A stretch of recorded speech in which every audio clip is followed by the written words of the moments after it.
ભરૂચ જિલ્લા મહિલા અને બાળ વિકાસ કચેરી તેમજ જિલ્લા રોજગાર કચેરીના સંયુક્ત ઉપક્રમે મહિલા સ્વરોજગાર અને રોજગાર મેળાનું આયોજન કરવામાં આવ્યું હતું, જેનો મોટી સંખ્યામાં મહિલાઓએ લાભ લીધો। ભરૂચમાં મહિલાઓને આત્મનિર્ભરતા તરફ પ્રોત્સાહિત કરવા માટે મહિલા સ્વરોજગાર તથા રોજગાર મેળાનું આયોજન રોટરી હોલ ખાતે કરવામાં આવ્યું હતું। આ કાર્યક્રમ ભરૂચ જિલ્લા મહિલા અને બાળ વિકાસ કચેરી તેમજ જિલ્લા રોજગાર કચેરીના સંયુક્ત ઉપક્રમે યોજાયો હતો, જેમાં મોટી સંખ્યામાં મહિલાઓએ ઉત્સાહપૂર્વક ભાગ લીધો। કાર્યક્રમનો મુખ્ય હેતુ મહિલાઓને આર્થિક રીતે સશક્ત બનાવવાનો, તેમને સ્વરોજગાર તરફ પ્રેરિત કરવાનો તેમજ વિવિધ ક્ષેત્રોમાં ઉપલબ્ધ રોજગાર તકો વિશે માર્ગદર્શન આપવાનો રહ્યો હતો। મેળામાં વિવિધ ખાનગી અને સરકારી ક્ષેત્ર સાથે સંકળાયેલી કંપનીઓના પ્રતિનિધિઓ ઉપસ્થિત રહ્યા હતા, જેઓએ મહિલાઓને તેમની લાયકાત અનુસાર રોજગારની તકો વિશે માહિતી આપી હતી।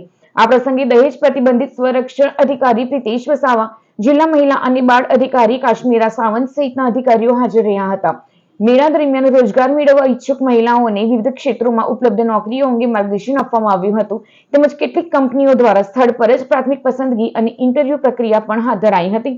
આજ રોજ મહિલા અને બાળ વિકાસ વિભાગ તેમજ ગુજરાત મહિલા આર્થિક વિકાસ નિગમ દ્વારા પ્રેરિત નારી વંદન ઉત્સવ અંતર્ગત જિલ્લા રોજગાર કચેરી તેમજ મહિલા અને બાળ અધિકારીની કચેરીના સંયુક્ત ઉપક્રમે નારી વંદન ઉત્સવ અંતર્ગત મહિલા સ્વરોજગાર મેળાનું આયોજન કરવામાં આવ્યું હતું, જેમાં 10 જેવી કંપનીઓ, ખાસ કરીને MRF, SRF, LIC અને સન ફાર્મા જેવી વિવિધ કંપનીઓએ નોકરીદાતાઓએ ભાગ લીધો હતો।